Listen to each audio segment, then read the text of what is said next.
हनुमान जी के जन्म की अद्भुत कथा।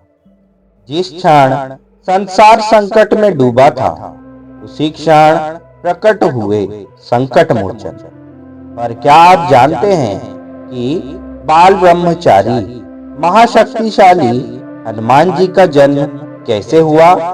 आज हम आपको सुनाएंगे वह संपूर्ण कथा, जिसमें छिपा है भक्त और भगवान का वह अनुपम रहस्य, जिसने हनुमान जी को इस धरती पर अवतरित किया। यह कथा न केवल चमत्कारी है, बल्कि इसमें छुपे हैं वे संकेत जो आज भी हमारे जीवन को दिशा दिखाते हैं। बहुत प्राचीन काल की बात है। अयोध्या में भगवान श्री राम का जन्म होने वाला था। देवताओं को यह ज्ञात था कि रावण जैसे अधर्मी राक्षस का अंत अब निकट है, लेकिन इसके लिए एक नहीं, दो महाशक्तियों की आवश्यकता थी।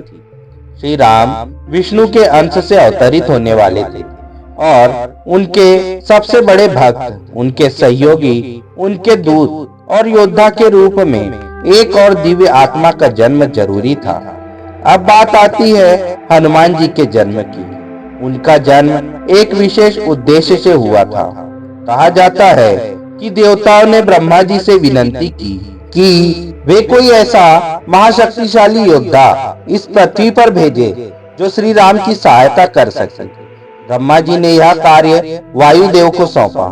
वायुदेव, जो कि जीवनदायिनी प्राणवायु के स्वामी हैं, उन्हें यह कार्य सौंपा गया कि वे धरती पर एक ऐसे आत्मा को जन्म दे जो बल, बुद्धि और भक्ति का अनुपम संगम हो।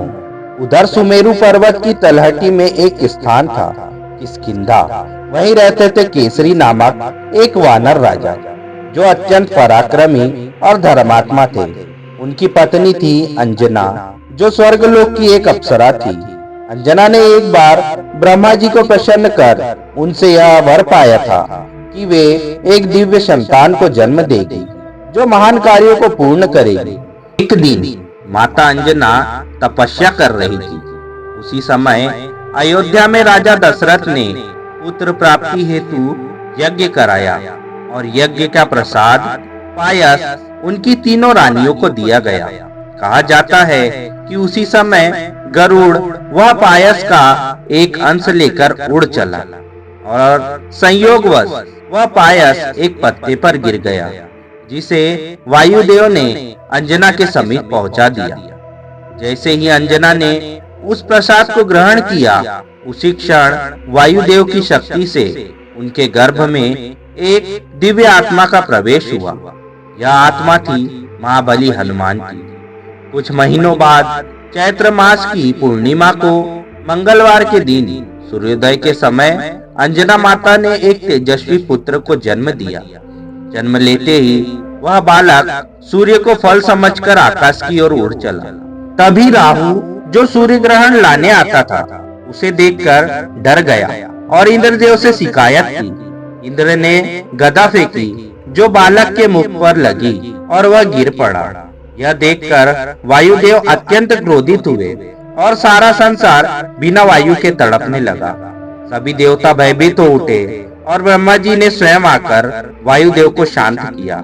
इसके बाद सभी देवताओं ने उस बालक को आशीर्वाद दिए, अजर अमर होने का, बल का, बुद्धि का, विद्या का और अमोघ भक्ति का वरदान।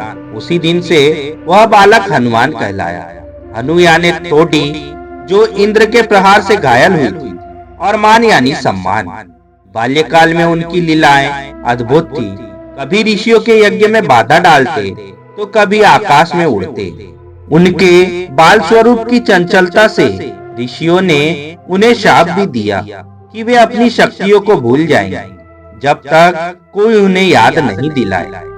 यही कारण था कि बाल्यावस्था में तो वे सामान्य वानर जैसे दिखे, लेकिन श्री राम से मिलने पर उनके भीतर छिपी महाशक्तियां जागृत हो उठी। हनुमान जी का जन्म न केवल एक दिव्य संयोग था, बल्कि यह एक संकेत है कि जब भी धरती पर संकट आता है, तो भगवान अपने किसी रूप में उसका समाधान भेजते हैं। हनुमान जी केवल शक्ति और भक्ति के प्रतीक नहीं हैं, वे इस बात का सच्चा प्रमाण हैं कि सच्ची सेवा, अडिग निष्ठा और निष्काम प्रेम से कोई भी मानव देवत्व को प्राप्त कर सकता है। इसलिए जब भी आप संकट में हो, जब भी आप हिम्मत हारने लगे, हनुमान जी की कथा को याद करें। वह केवल कथा नहीं, एक प्रेरणा है कि विश्वास और भक्ति से असंभव भी संभव हो जाता है। अगर आपको हनुमान जी की यह दिव्य और प्रेरणादायक कथा पसंद आई हो, तो इस वीडियो को जरूर लाइक करें और ऐसे ही भावनात्मक और आध्यात्मिक प्रसंग सुनने के लिए हमारे चैनल को सब्सक्राइब करना न भूलें। आपकी एक प्रतिक्रिया हमें और अधिक सुंदर कथाएं लाने की प्रेरणा देती है। बोलिए जय श्री राम, जय हनुमान।